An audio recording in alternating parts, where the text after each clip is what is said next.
I like to tell people that I'm a part-time nurse and part-time volunteer, because that's sort of how my life has sort of played out a little bit. 2020 was definitely a very difficult year from a nursing standpoint. I got very burnt out from that.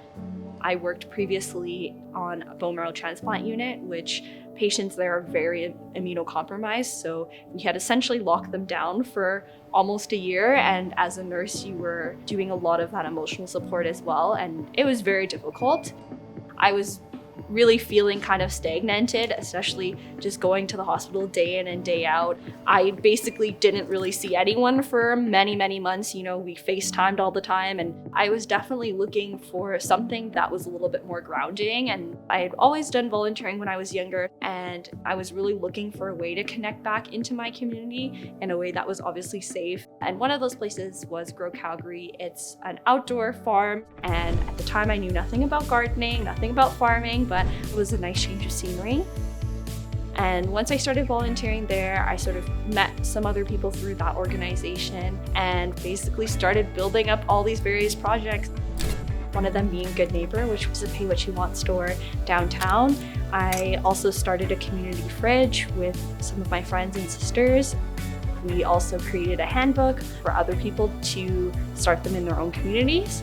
Lastly, I also started a health programming and education organization called Health Collective. Health Collective was basically started out by kind of trying to bridge some of the community work with sort of my healthcare background. Working as a nurse, we see oftentimes a lot of people who have barriers to accessing healthcare, though we have, universal healthcare, things that are not covered by insurance, for example, or even simple things like making appointment times, having transportation.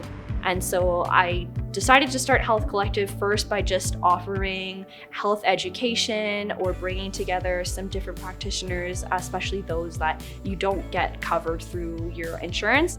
One of those was acupuncture, because I go to acupuncture and I find it really helps me.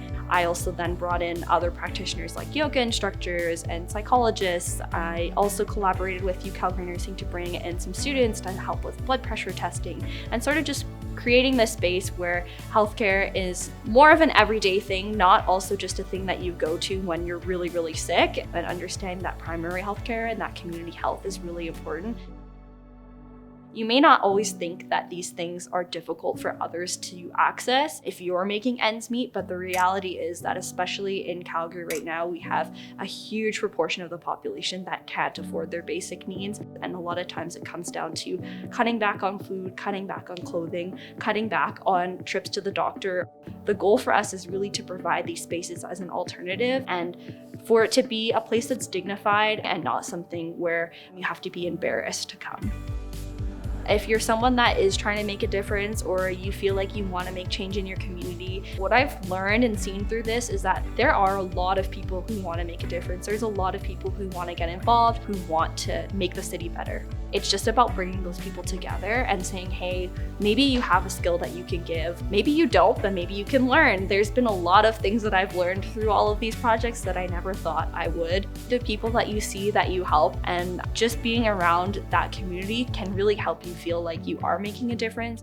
At the end of the day, I think just thinking of ways that you can continue the project on in a sustainable way for yourself, and that will also reflect in how you can serve the community. Because if you're not in a good state, then the project's not going to be in a good state, and then the people that you're trying to serve, it's not going to be effective. The fact is that the people around me really help me keep going.